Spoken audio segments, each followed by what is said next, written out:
আজি আমি আন দিনাখনতকৈ অলপ বেলেগ ধৰণৰ ভিডিঅ' লৈ আহিছোঁ। আমাৰ দৰে হয়তো আপোনালোকৰ ঘৰত এইবিধ নচলিব পাৰে, কিন্তু অসমৰ কিছুমান প্ৰান্তত এইবিধ ট্ৰেডিশ্যনেল খাদ্য। অসমৰ পাৰম্পৰিক খাদ্য বা অথেণ্টিক আছাম কুইজিনত এইবিধো আছে। গতিকে চাওঁ আহকচোন আমি আজি কিদৰে পৰ্ক ৰেচিপিটো তৈয়াৰ কৰিছোঁ।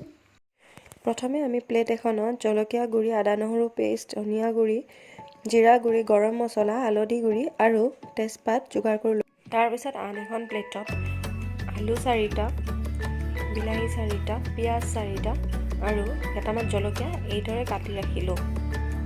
তাৰপিছতে মাংসখিনি ধুই ভালদৰে 15 মিনিট সময় উতলাই এইদৰে বীজাণুমুক্ত কৰি ল'লোঁ। তাৰপিছত পানীখিনি পেলাই দি ঠাণ্ডা পানীৰে আকৌ এবাৰ ভালদৰে মাংসখিনি ধুই ৰাখিলোঁ। তাৰপিছত কেৰাহীটো গৰমাই এইদৰে আধা কাপ মিঠাতেল দিলোঁ।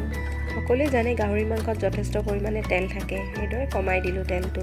তাৰপিছত কাটি ৰখা পিঁয়াজ আৰু জলকীয়াখিনি দি অকণমান দেৰি ৰঙচুৱাকৈ ভাজি ল'লোঁ।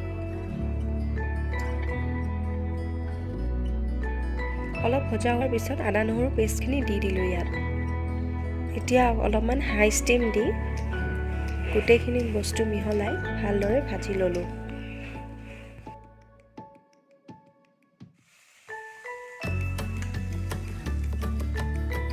অকণমান দেৰি ভজা হোৱাৰ পিছত ইয়াত কাটি ৰখা আলুখিনি দি দিলোঁ আৰু গোটেইখিনি মিহলাই আকৌ ভাজিব ধৰিলোঁ।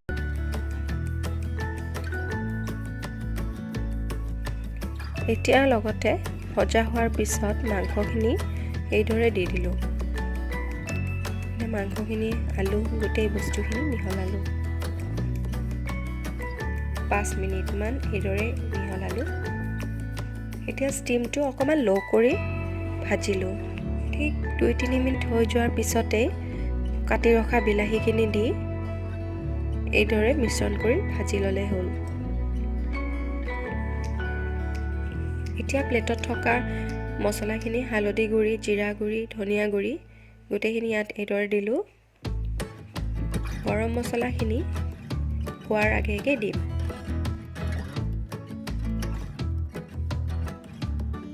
নিমখ সোৱাদ অনুযায়ী এইদৰে দিলোঁ। এতিয়া অলপ ভাজি ঢাকি ৰাখি থ'ম। চাওঁ আহকচোন কেনেকুৱা হ'ল। প্ৰায় বস্তুখিনি সিজিছে, সুন্দৰ হৈছে। এতিয়া আমি পানী দি দিম। পানী দিয়া হ'লে এইদৰে 6-7 মিনিট ৰাখি থ'লোঁ। এয়া প্ৰায় হৈয়ে গ'ল। আমি এতিয়া ইয়াত ৰাখি থোৱা গৰম মছলাখিনি দিলোঁ। খুব সুন্দৰ গোন্ধ আহিব, লগতে সোৱাদো।